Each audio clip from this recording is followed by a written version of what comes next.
PM आवास पर PM से हुई सीएम की मुलाकात, करीब आधा घंटा हुई दोनों की चर्चा। किसान आंदोलन सहित अन्य मुद्दों पर हुई बातचीत।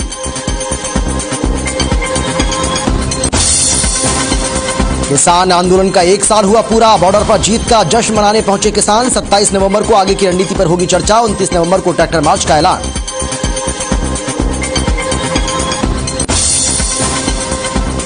रेवाड़ी के बावल को सीएम ने दी 112 करोड़ रुपए की सौगात। 3 विकास योजनाओं का किया उद्घाटन। 14 विकास परियोजनाओं का किया शिलान्यास। बावल में किया गया था विकास रैली का आयोजन। गुरुग्राम के सेक्टर 37 में नमाज स्थल पर हुआ बवाल। स्थानीय लोगों ने लगाए जय श्री राम के नारे। स्थानीय लोगों में कुछ शरारती तत्व भी शामिल।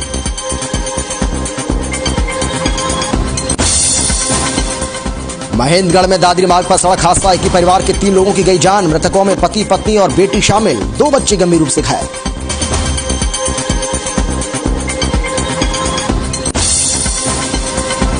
नारनौद में किराना स्टोर पर खाद्य आपूर्ति विभाग की बड़ी कार्रवाई। भारी मात्रा में किया नकली देसी घी बरामद। जांच के लिए भेजे गए सैंपल।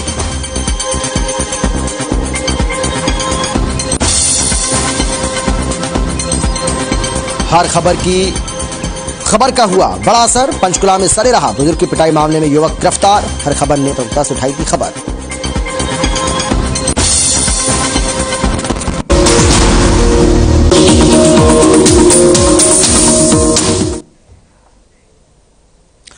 नमस्कार, आप देख रहे हैं हर खबर हरियाणा और आपके साथ में हूं अमित शर्मा।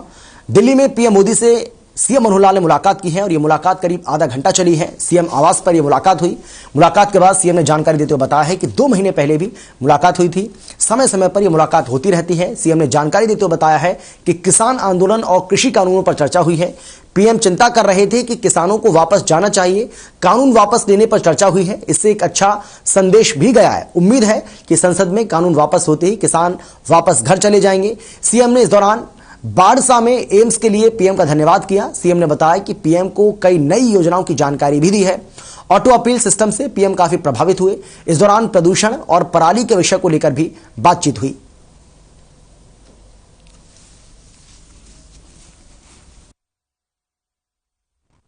एम्स का कार्यक्रम था। उस समय प्रधानमंत्री जी ने हरियाणा की बहुत सी योजनाएं जो हम नई लागू करते हैं उसकी सराहना की थी। उसके लिए उनको धन्यवाद किया। और इसी प्रकार आज भी जो नई योजनाएं और हमारी इस समय चल रही हैं, जो उस समय तक उनको नहीं पता थी, वो भी उनको मैंने बताई है। विशेष तौर पर इसमें हमने जैसे मुख्यमंत्री परिवार अंत्योदय परिवार उत्थान योजना, जो अभी 29 तारीख से और 15 या 16 दिसंबर तक जिसके मेले लगेंगे। कारण क्या, कानून बनाने के बाद सरकार के ऊपर ही उन्नस आ जाता है कि सारी फसल पर अगर कोई और नहीं खरीदे तो सरकार खरीदेगी। तो सरकार का इतनी आवश्यकता भी नहीं है और उसका एक सिस्टम बनना संभव भी नहीं है। आवश्यकता के हिसाब से ज़्यादा आवश्यकता जितनी होगी उस सरकार खरीदेगी। हरियाणा सरकार पहले से ही, अभी तो केंद्र सरकार की केवल 2 फसलें जो एमएसपी खरीदते हैं, हम तो 12-13 फसलें खरीद रहे हैं। जितनी होती है उसका सबका उपयोग करते हैं। और हमने तो इस बार बाजरा में, क्योंकि व्यवसाय कारण से बाजरा खराब हुआ। रेवाड़ी में सीएम मनोहर लाल ने एम्स की आधारशिला रखी। तो वहीं रेवाड़ी के बावल में आयोजित हरियाणा प्रगति रैली में भी सीएम पहुंचे। अपने संबोधन से पहले मुख्यमंत्री ने करीब 40 करोड़ रुपए की 4 विकास परियोजनाओं का उद्घाटन और 112 करोड़ रुपए की लागत से तैयार होने वाली 14 परियोजनाओं का शिलान्यास किया। सीएम ने कहा है कि पिछले 7 सालों के दौरान बावल विधानसभा क्षेत्र में करीब 2250 करोड़ रुपए के विकास कार्य हुए हैं। साथ ही इसी अवधि के दौरान रेवाड़ी जिले में विकास परियोजनाओं पर करीब 7000 करोड़ रुपए खर्च हो चुके हैं।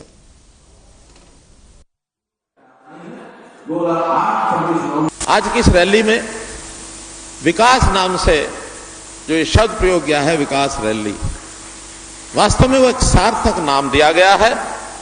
क्योंकि 19 प्रोजेक्ट ऐसे हैं, या तो उनका उद्घाटन किया गया है और या उनका शिलान्यास किया गया है। और 223 करोड़ के ये सब प्रोजेक्ट हैं, जो इतनी बड़ी राशि के सारे प्रोजेक्ट। इसके लिए भी मैं आपको बहुत बहुत बधाई, बहुत बहुत शुभकामना देता हूं।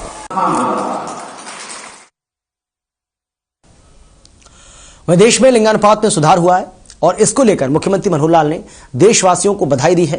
उन्होंने कहा है कि जिस तरीके से ये बड़ा सुधार देखने को मिला है, इसमें बेटी बचाओ बेटी पढ़ाओ अभियान का बहुत बड़ा योगदान रहा है। सीएम ने अपने ट्वीट में लिखा कि प्रधानमंत्री की ओर से हरियाणा की धरती पानीपत से शुरू किए गए बेटी बचाओ बेटी पढ़ाओ अभियान के फलस्वरूप भारत में पहली बार महिलाओं की संख्या पुरुषों से अधिक हो गई।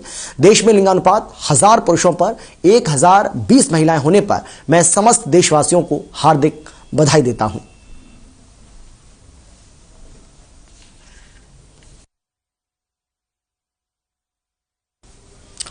तो मुख्यमंत्री मनोहर लाल का ये ट्वीट आपको दिखा रहे हैं, जो लिंगानुपात में बढ़ोतरी पर उन्होंने ये ट्वीट किया, जिसमें उन्होंने कहा कि मैं पीएम श्री नरेंद्र मोदी जी द्वारा हरियाणा की धरती पानीपत से शुरू किए गए बेटी बचाओ बेटी पढ़ाओ अभियान के फलस्वरूप भारत में पहली बार महिलाओं की संख्या पुरुषों से अधिक हो गई है। देश में लिंगानुपात 1000 पुरुषों पर 1020 महिलाएं होने पर मैं समस्त देशवासियों को हार्दिक बधाई देता हूं। हरियाणा विधानसभा के अध्यक्ष ज्ञानचंद गुप्ता ने चंडीगढ़ रेलवे स्टेशन का निरीक्षण किया। इस दौरान रेलवे बोर्ड के चेयरमैन रमेश चंद्र रत्न भी उनके साथ मौजूद थे।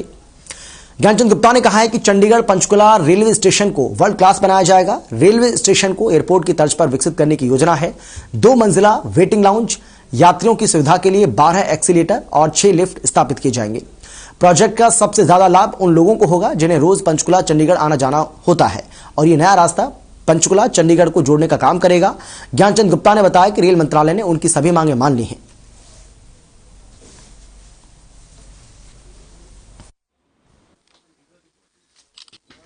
मैंने जाकर के चंडीगढ़ के जैसे जैसे डेवलपमेंट चंडीगढ़ की है रेलवे स्टेशन की, वैसी डेवलपमेंट पंचकुला की तरफ हो, इस बात को लेकर के अपना पक्ष रखा था। जो सुविधाएं चंडीगढ़ की साइड में रेलवे स्टेशन पर हैं, वो सभी सुविधाएं पंचकुला रेलवे स्टेशन पर पंचकुला की तरफ होनी चाहिए और उसके लिए मेरा प्रयास है।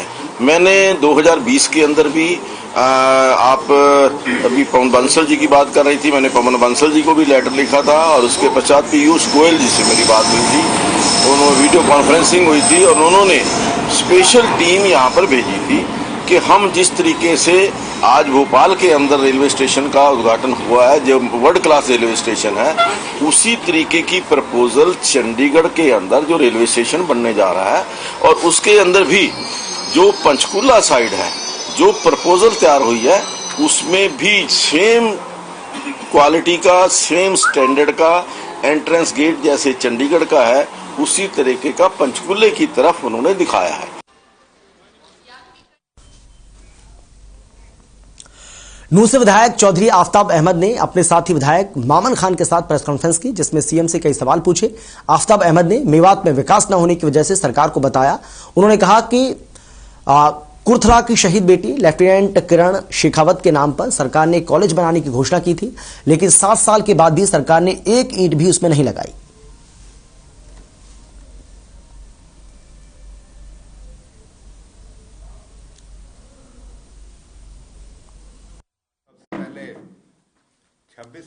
संविधान दिवस है, जिसकी वजह से हम खुले में सांस ले रहे हैं। जो हमारे बहुत पुराने बुजुर्ग, बहुत जो मास लीडर्स थे, जिस कमेटी के चेयरमैन भीमराव अम्बेडकर जी थे, उन्होंने ये संविधान हमें दिया, जिसकी वजह से हम आजाद हैं इस देश में और आजादी अपनी बात कहीं भी कह सकते हैं।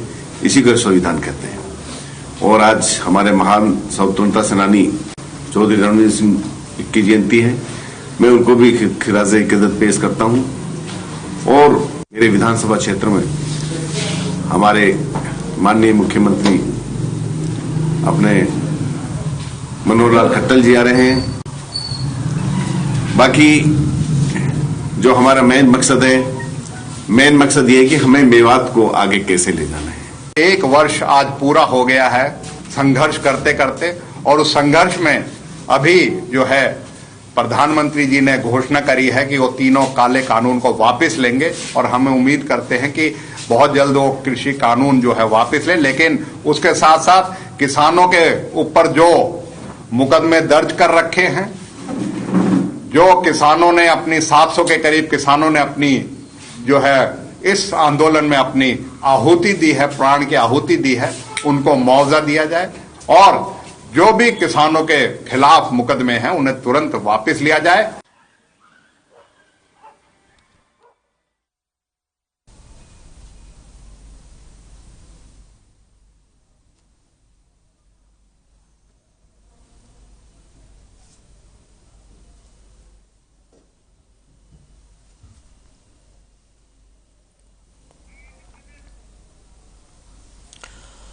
तो आफताब अहमद को आप सुन रहे थे, नूह से कांग्रेस के विधायक हैं, और किस तरीके से उन्होंने सरकार पर निशाना साधा है ये भी आपने सुना। और इसके साथ ही जिस तरीके से तीनों कृषि कानूनों को सरकार ने वापस लिया है उसका भी उन्होंने स्वागत किया।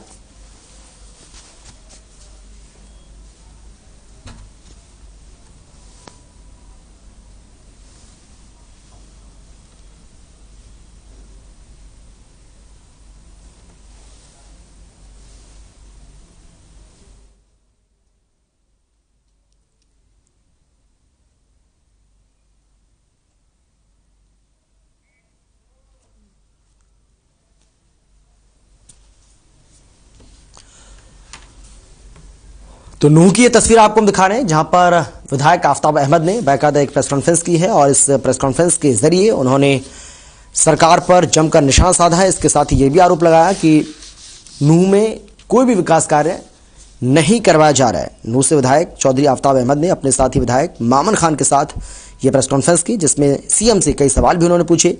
आफताब अहमद ने मेवात में विकास न होने की वजह सरकार को बताया। उन्होंने कहा कि कुर्थला की शहीद बेटी लेफ्टिनेंट किरण शेखावत के नाम पर सरकार ने कॉलेज बनाने का ऐलान किया था, लेकिन 7 साल बीत जाने के बाद भी सरकार ने एक भी ईंट उसमें नहीं लगाई है। तो आफताब अहमद का सरकार पर यह जोरदार वार, प्रेस कॉन्फ्रेंस कर उन्होंने जमकर निशाना साधा। उन्होंने कहा है कि नूह में कोई विकास नहीं हुआ है। नूह से कांग्रेस के विधायक हैं आफताब अहमद, जिन्होंने बाकायदा एक प्रेस कॉन्फ्रेंस की और प्रेस कॉन्फ्रेंस कर सरकार पर जमकर निशाना साधा। हालांकि उनके साथ मामन खान, जो कि फूजपुर झिरका के विधायक हैं, वो भी मौजूद रहे।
आगे बढ़ते हैं। पीएम मोदी को तीनों कृषि कानून वापस लेने की घोषणा किए कई दिन हो चुके हैं, लेकिन किसान अभी भी दिल्ली की सीमाओं पर बैठे हुए हैं।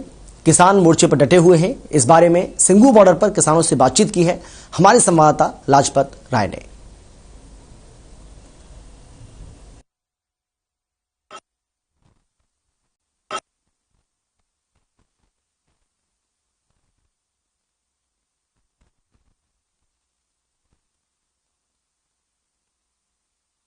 इस वक्त हम मौजूद हैं सिंघू बॉर्डर पर, और सिंघू बॉर्डर पर आप देख सकते हैं कि जो बेड़ियों में किसान हैं उनसे बातचीत कर लेते हैं। आखिर इस बेड़ी का मकसद क्या है, क्योंकि आपको बेड़ी में आपने अपने आप को जकड़ा है, इसका मकसद क्या है, क्या मैसेज देना चाहते हैं? क्योंकि 3 कृषि कानूनों को अभी तो देश के प्रधानमंत्री ने वापसी ले लिया है और पूर्ण तरीके से आज ऐतिहासिक जो आंदोलन की जो तारीख है वो 26 तारीख है। इसका मकसद क्या है? ऐसा जी, मैं 1 साल से लगातार अपने आप को जंजीरों में बांध के रखा था। मैं मैसेज ये दे रहा था, मैं भी हम आज़ाद देश में रह के भी आज़ाद नहीं, आज भी गुलामी की जंजीरों में पूरी तरह जकड़े पड़े। ये बात मैं कुछ दिन पहले कहता था, लेकिन अभी हमें कुछ राहत महसूस हुई है, क्योंकि 3 काले कानून हैं, उनके ऊपर हमारी जीत हासिल हो चुकी है। वो कहते हैं ना, थोड़ा सा काम रह गया, अभी हाथी निकल चुका, पूछ बाकी है। तो जो MSP पे जो कानून है उसकी लिखती रूप पर गारंटी मिल जाए तो ये जो जंजीरें मैंने पहन रखी है वे मैं ये उतार के अपने घर वापसी की रवानगी करूंगा। खुश हैं, बहुत खुश हैं। आज का दिन जो आज 26 का इतिहास में लिखा जाएगा, ये खुशी है, खुशी का दिन। सोनीपत कुंडली बॉर्डर पर किसान आंदोलन का 1 साल पूरा होने पर किसानों की संख्या बढ़ती जा रही है। पंजाबी सिंगर बब्बू मान ने मुख्य मंच पर पहुंचकर तीनों कृषि कानूनों की वापसी का जश्न मनाया। आपको बता दें कि कल संयुक्त किसान मोर्चा की अहम बैठक होनी है। 29 नवंबर को संसद ट्रैक्टर मार्च होगा। वहीं पंजाबी सिंगर बब्बू मान ने मुख्य मंच से बोलते हुए कहा है कि पीएम मोदी के कृषि कानूनों के वापसी के ऐलान के बाद हमारी जीत सुनिश्चित हुई। हमने शांतिपूर्ण तरीके से इस आंदोलन को जीता है और इस आंदोलन में हरियाणा और पंजाब का भाईचारा बढ़ा है। हमारी कुछ मांगे हैं, उन्हें भी पूरा करे सरकार। उम्मीद करते हैं कि सरकार इस पर विचार करेगी।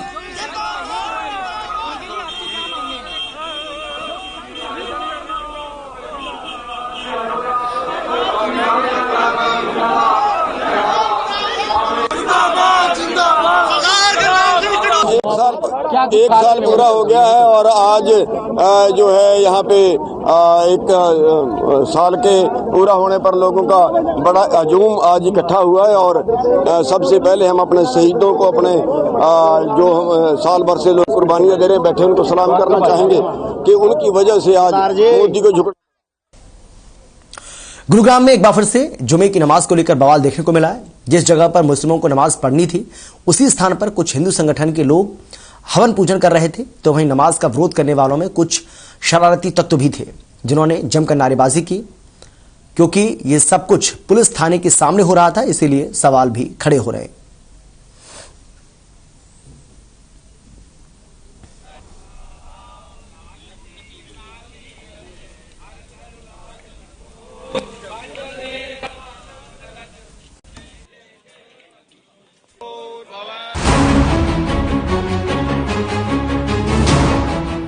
मतलब ये राजनीति क्या है? ये इन्होंने पता नहीं था कि भाई आज ये हो रहा है।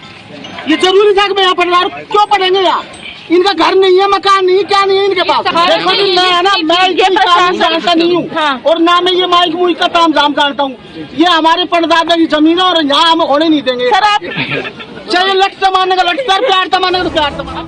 तो सुना आपने किस तरह से गुरुग्राम के गुरुद्वारे में होने वाली नमाज का विरोध किया जा रहा है।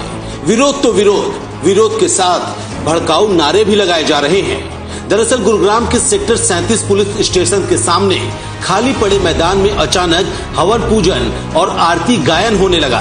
यहाँ पहुंचे लोग नमाज पढ़ने के लिए पहुंच रहे लोगों का विरोध कर रहे थे।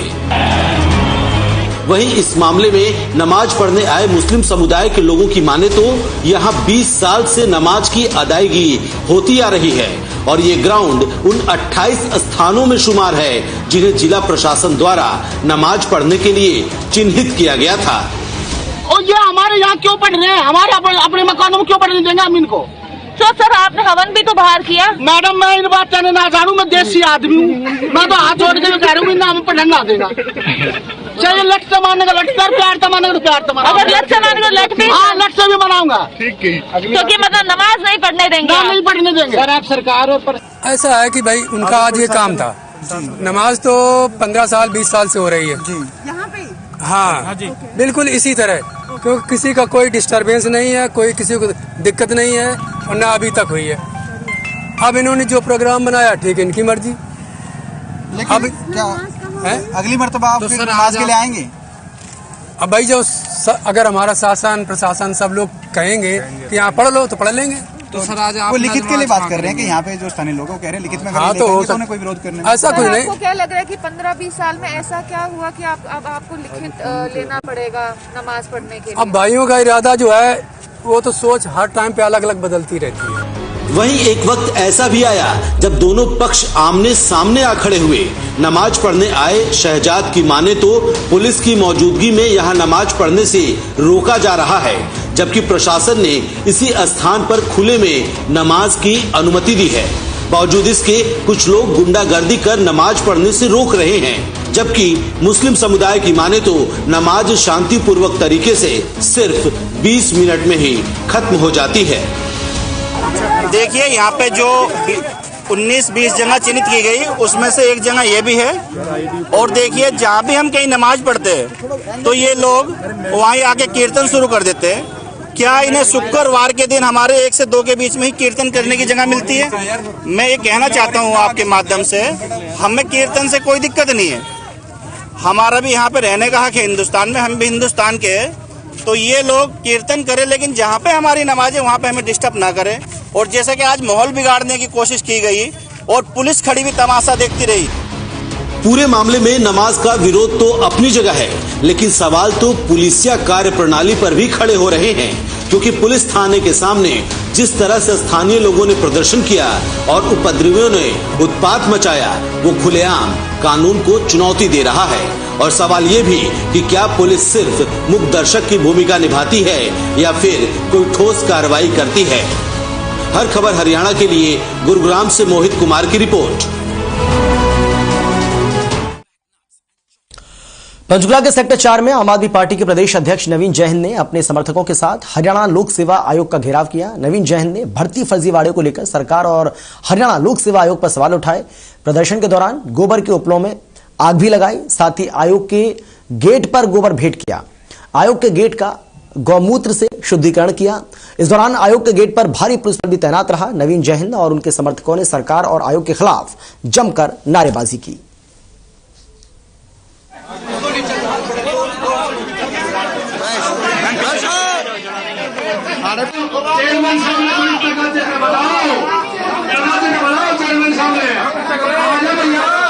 ये पीछे हो जाओ, आग लगा के पीछे हो जाओ। सरकार के रिश्वत के लोगों में कीड़े पैदा हो गए, उनको मारने खातिर पड़ गया भाई साहब। आदमी रफिए खा रहा, गोबर जना खा लेता है, बेशरम आदमी आता गड़ा।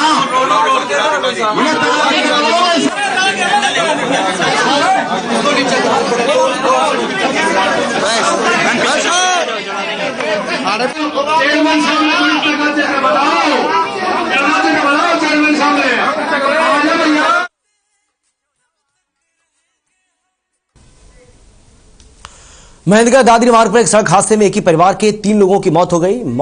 आपको बता दें कि जो लोगों की मौत हुई है उसमें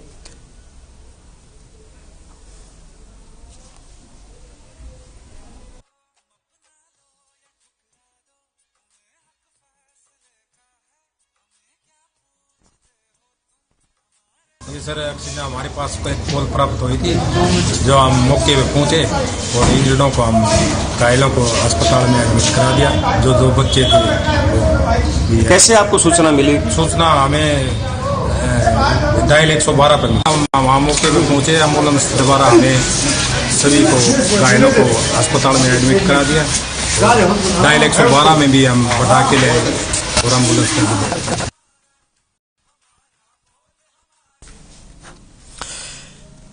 तो महेंद्रगढ़ दादरी मार्ग पर यह सड़क हादसा हुआ है, जिसमें एक ही परिवार के 3 लोगों की दर्दनाक मौत हो गई। आपको बता दें कि इन लोगों में एक व्यक्ति, उसकी पत्नी और बेटी थी, उसके 2 बच्चे गंभीर रूप से घायल हो गए हैं। दरअसल एक बोलेरो गाड़ी ने एक मोटरसाइकिल को टक्कर मार दी। हालांकि अभी बोलेरो चालक का पता नहीं चल पाया है, लेकिन फिलहाल पुलिस मामले की जांच में जुट चुकी है। तो दादरी मार्ग पर यह दर्दनाक हादसा सामने आया है, जहां पर 3 लोगों को अपनी जान गंवानी पड़ी है। और चौंकाने वाली और दुख की बात यह है कि एक ही परिवार के थे ये 3 मृतक, जिसमें पति, पत्नी और बेटी की जान चली गई है और 2 बच्चे बताया जा रहा है कि गंभीर रूप से घायल भी हुए हैं।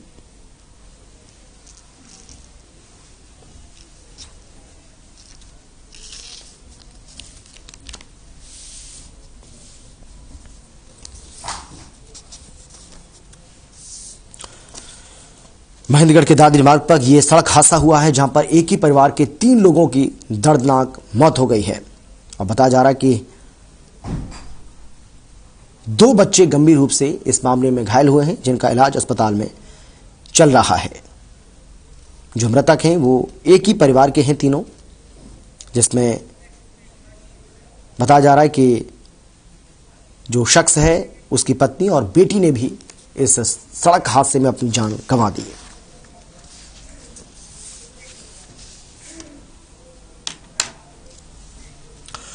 चरखी दादरी के बाढ़ड़ा में खाद को लेकर मारामारी लगातार जारी है। किसान खाद की किल्लत को लेकर काफी नाराज हैं। सरसों की बिजाई के लिए वक्त नहीं मिल पा रहा है। खाद की समस्या खत्म होने का नाम नहीं ले रही है और इसी को लेकर किसान काफी नाराज भी दिखाई दिए।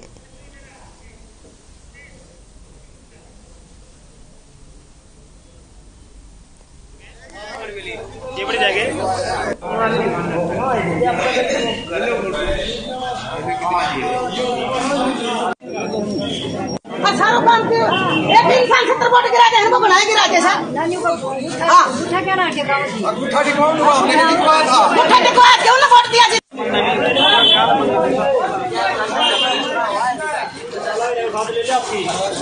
सबसे बड़ा के बढ़ जाएंगे के बढ़ जाएंगे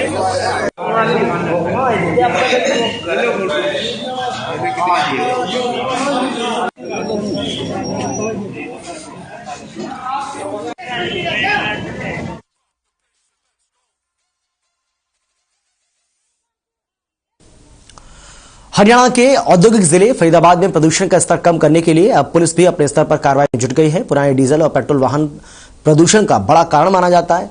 इन पर नकेल कसने के लिए पुलिस ने कड़े कदम उठाने भी शुरू कर दिए हैं। पुराने पेट्रोल वाहनों को जब्त करने का लक्ष्य निर्धारित किया गया है और आदेश के मुताबिक शहर में सभी जगह नाके लगाकर पुराने वाहनों पर निगरानी शुरू कर दी गई है। सुप्रीम कोर्ट के आदेश के अनुसार दिल्ली एनसीआर में 10 साल पुराने डीजल और 15 साल पुराने वाहनों पर पूरी तरह से रोक लगी हुई है।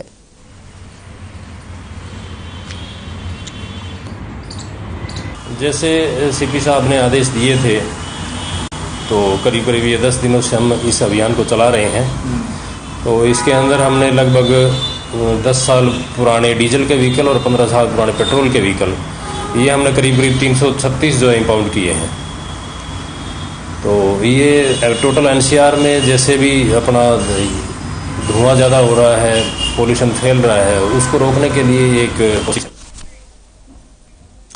करनाल के एनडीआरआई में राष्ट्रीय दूध दिवस पर एक शिविर का आयोजन किया गया। शिविर में दूध पीने की जानकारी दी और मिलावट वाले दूध से बचने की विस्तृत तकनीक बताई। आपको बताते चलें कि एनडीआरआई में दूध का फ्री में टेस्ट किया गया। एनडीआरआई संस्थान के निदेशक डॉक्टर मनमोहन सिंह चौहान ने बताया कि खराब दूध स्वास्थ्य को खराब करता है। आज होने वाले शिविर में किसानों और पशुपालकों को मिलावटी दूध की पहचान के बारे में जानकारी दी जाएगी।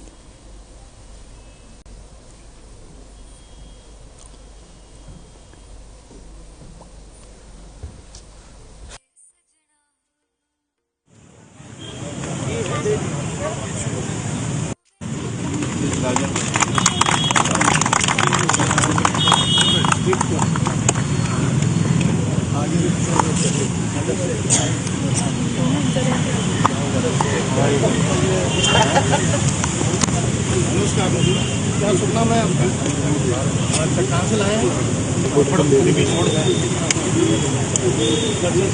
देखने के लिए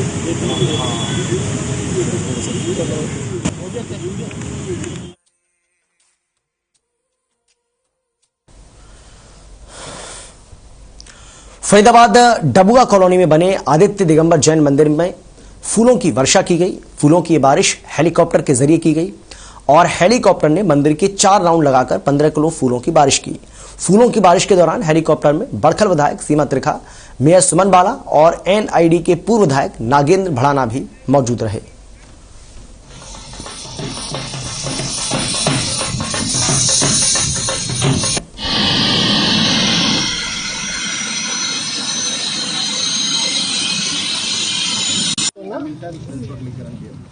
रसगुल्ले या गुलाब जामुन बहुत पसंद है।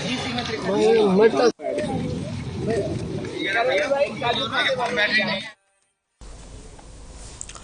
चरखी दादरी में आंगनवाड़ी वर्कर ने अपनी मांगों को लेकर शहर भर में प्रोटेस्ट किया और जुलूस निकाला। इसके बाद जिला प्रशासन को ज्ञापन सौंपा। इस दौरान आंगनवाड़ी वर्कर ने कहा है कि हमारी मांगें सरकार जल्द नहीं मानेगी तो हम बड़ा प्रदर्शन भी करेंगे और इसकी जिम्मेदारी सरकार और प्रशासन की होगी। आपको बता दें कि आंगनवाड़ी वर्कर ने शहर भर में सरकार और प्रशासन के खिलाफ जमकर नारेबाजी करते हुए जुलूस निकाला। उसके बाद लघु सचिवालय पहुंचकर जिला प्रशासन को सरकार के नाम ज्ञापन सौंपा। आंगनवाड़ी वर्कर जिंदाबाद, आंगनवाड़ी हेल्पर क्योंकि जब तक चरखी दादरी में खाद को लेकर मारामारी जारी है। आज चरखी दादरी के कस्बे बाढ़ड़ा में किसानों की भारी भीड़ खाद लेने के लिए पहुंचे। आपको बता दें कि गेहूं बिजाई की नरेंद्र गांव जीतपुरा है। हमने 3 दिन हो लिया चक्कर काट दिया, नहीं यूरिया नहीं मिली। आज यूरिया आई है लेकिन बहुत कमी है। आदमी आ रहे 300, लेकिन हमें अनुमान अब भी नहीं है कि हमें मिलेगी या नहीं मिलेगी जी। लेकिन इस सरकार से हम बहुत ही दुखी हैं जी, बहुत ज्यादा।